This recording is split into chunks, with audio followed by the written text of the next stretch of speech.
வணக்கம் நேயர்களே. ஆடிப்பூரம் இன்றைய தினம் சிறப்பான முறையில் இந்துக்களால் அம்மன் ஆலயங்களில் விசேடமாக இடம்பெற்றுக் கொண்டிருக்கிறது. இந்த ஆடிப்பூரம் என்பது பூர நட்சத்திரம் உச்சத்தில் இருக்கக்கூடிய நாள். பொதுவாகவே சொல்வார்கள் பெரியாழ்வார் என்பது உங்கள் எல்லோருக்குமே தெரியும். பெரியாழ்வார் மிகுந்த பக்தியுடையவராக இருந்தார்.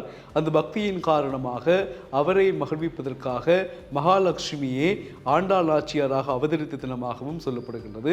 இன்று ஆண்டாள் நாச்சியார் அவதரித்த தினம் என்பதாலும் ஆண்டாள் நாச்சியார் திருமாலை திருமணம் செய்து அவருடைய திருவடியில் ஐக்கியமான நாள் என்றும் சொல்லப்படுகின்றது. இவ்வாறு இந்த ஆடிப்பூரத்திற்கு மகத்தான காரணங்கள் பல இருக்கின்றன. இந்த ஆடிப்பூரத்தில் அன்று நாங்கள் முக்கியமாக 3 பொருட்களை வீட்டில் வாங்கி வைத்து வீட்டில் அம்மனுக்கு முன்னால் வைத்து பூஜைகளை செய்தால் எங்களுடைய வாழ்வில் சரியான ஒரு சந்தோஷமும் மன நிம்மதியும் செல்வச் செழிப்புடனும் வாழலாம் என்று சொல்லப்படுகின்றது.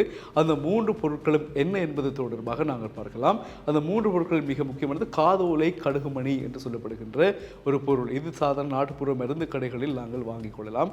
அதுபோல் செட்டாகவே பேக்கெட்டில் விற்கிறார்கள். அதனோடு நாங்கள் அதை வாங்கி அந்த கருகுமணியை வைத்து பூஜை செய்யலாம். அதே போல வளையல்கள் என்பது பெண்களுக்கு மிகவும் பிடித்தமான பொருள். திருமணம் என்றாலும் சரி, என்ன சுப நிகழ்வுகள் என்றாலும் சரி, வளையல் என்பது மிகவும் முக்கியத்துவம் பெறுகின்ற ஒரு அணிகலனாக பெண்களுக்கு இருக்கிறது. அந்த வளையல்கள் கண்ணாடி வளையல்கள் என்றாலும் பரவாயில்லை, பிளாஸ்டிக் என்றாலும் பரவாயில்லை, அந்த வளையல்களை வாங்கி அம்மனுக்கு முன்னால் நீங்கள் அபிஷேகம் செய்யலாம். என்று சொன்னால் ஆண்டாள் நாச்சியார் வளைகாப்பு நடைபெறுகின்ற ஒரு தினமாகவும் இன்றைய நாள் காணப்படுகிறது. எனவே அந்த நாளில் நீங்கள் வளைகாப்பை வைத்து பூஜை செய்தால் சிறப்பாக இருக்கும் என்று சொல்லப்படுகின்றது. அதுக்கு அடுத்தபடியாக மருதாணி என்பது மிக முக்கியமான ஒரு பொருள். அந்த மருதாணியை நீங்கள் வாங்கி அரைத்து கைகளில் விரல்களெல்லாம் பூசி வைத்து சரியான முறையில் மகிழ்ச்சியை வெளிப்படுத்தலாம். ஏனென்று சொன்னால் மருதாணியும் மிக முக்கியமான ஒரு பொருளாக இன்றைய தினம் நீங்கள் பூஜையில் வைத்து வழிபட வேண்டிய பொருளாக சொல்லப்படுகின்றது. எனவே காதோலை கருகுமணி, அதே போல வளைகாப்பு வளையல்கள், அதே போல நாங்கள் இறுதியாக சொன்னது போல மருதாணி, இந்த 3 பொருட்களும் இன்று நீங்கள் உங்கள் பூஜை அறையில் அம்மனுக்கு முன்னால் வைத்து வழிபட்டால் சிறப்பாக இருக்கும் என்று சொல்லப்படுகின்றது. ஆடிப்பூரம் என்பது மிக முக்கியமான நாள். பூர நட்சத்திரனுடைய சிறப்பு உச்சத்துக்கு பூரம் செல்கின்ற ஒரு அற்புதமான நாள். இந்த நாளில் தான் ஆடிப்புறம் வருகிறது. பெரியாழ்வாரினுடைய பக்திக்காக மகாலட்சுமியே பிறந்தார் பெரியாழ்வாருக்கு மகளாக என்று சொல்லப்படுகிறது.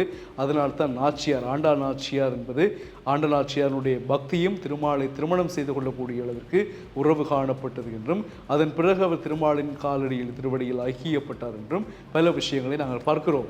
இது சம்பந்தமாக நீங்கள் நிறைய விடயங்களை தேடி படிக்கலாம். அந்த அளவிற்கு ஆடிப்புறம் மிக முக்கியமான நாள்.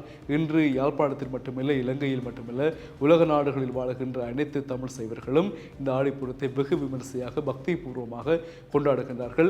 இலங்கையிலும் குறிப்பாக நைனி நாகபூஷணி அம்மன், அதே போல தெல்லிப்பள்ளி துர்காதேவி அம்மன் என்று காணப்படுகின்ற பல பிரதேசங்கள், பொதுவாக எல்லா அம்மன் ஆலயங்களிலும் இது விசேஷமாக இருக்கும். முல்லைத்தீவில் வெட்டாப்பளை கண்ணகி அம்மன் ஆலயம் போன்றவைகள் இன்னும் சிறப்பான முறையில் இந்த ஆடிப்புறத்தை கொண்டாடுவார்கள். பக்தர்கள் மிகவும் பக்தியுடன் அனுஷ்டிப்பார்கள் என்பது மிகச் சிறப்பு. நீங்களும் அம்மனை வழிபடுங்கள்.